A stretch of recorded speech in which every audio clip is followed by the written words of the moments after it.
আমি ইংৰাজী ভাষাটো শিকিবলৈ যিমান গুৰুত্ব দিওঁ, ঠিক তেনেধৰণে নিজৰ মাতৃভাষাটো, নিজৰ অসমীয়া ভাষাটো শিকিবলৈ কিন্তু চেষ্টা নকৰোঁ। আমি কোনোবাই যদি ভাৱেল কেইটা বুলি সোধে, আমি ঘপককৈ উত্তৰটো দিব পাৰোঁ। কিন্তু ৫টা অনুনাসিক বৰ্ণ কোৱা বুলি ক'লে আমি হয়তো ঘপককৈ ক'ব নোৱাৰিম। গতিকে আজি এই ভিডিঅ'টোৰ যোগেদি আমি ৫টা অনুনাসিক বৰ্ণ আৰু ইয়াৰ লগত সংগতি থকা এটা গুৰুত্বপূৰ্ণ বিষয়ে আজি ক'ব বিচাৰিছোঁ আপোনালোকক। ৫টা অনুনাসিক বৰ্ণ মই আপোনালোকক কৈছোঁ।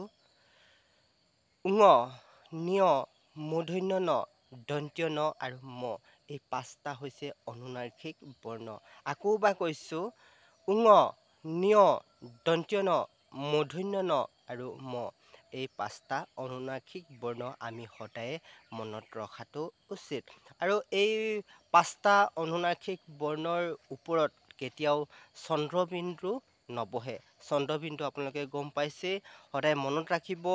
এই ৫টা অনুনাসিক বৰ্ণৰ ওপৰত কেতিয়াও চন্দ্ৰবিন্দু আপোনালোকে নিলিখিব।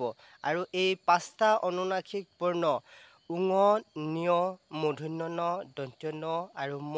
এই ৫টা অনুনাসিক বৰ্ণৰ ওপৰত আপোনালোকে চন্দ্ৰবিন্দু যদি লিখে, তেনেহ'লে শব্দটো ভুল হৈ পৰিব ব্যাকৰণিকভাৱে। গতিকে আপোনালোকে কেতিয়াও এইটো ভুল নকৰিব। গতিকে আজি আপোনালোকক মই ৫টা অনুনাসিক বৰ্ণ আৰু এই অনুনাসিক বৰ্ণৰ লগত সংগতি থকা এটা বিষয়ে আপোনালোকক ক'বলৈ চেষ্টা কৰিলোঁ। মনত ৰাখিব, ঙ, ঞ, মূৰ্ধন্য ণ, দন্ত্য ন আৰু ম এইকেইটা হৈছে অনুনাসিক বৰ্ণ। আৰু এই অনুনাসিক বৰ্ণকেইটাৰ ওপৰত কেতিয়াও চন্দ্ৰবিন্দু নপঢ়ে। ভিডিঅ'টো কেনে পালে জনাবলৈ নাপাহৰিব, কমেণ্ট কৰিব। এটা ভাল কথাই আমি আলোচনা কৰিলোঁ বুলি ভাবিলোঁ এই ভিডিঅ'টোৰ যোগেদি।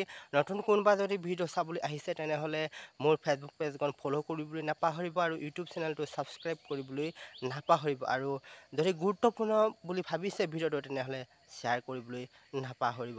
নতুন এটা বিষয় লৈ আপোনালোকৰ মাজলৈ আকৌ আহিম। আজিলৈ সামৰিছোঁ। ধন্যবাদ।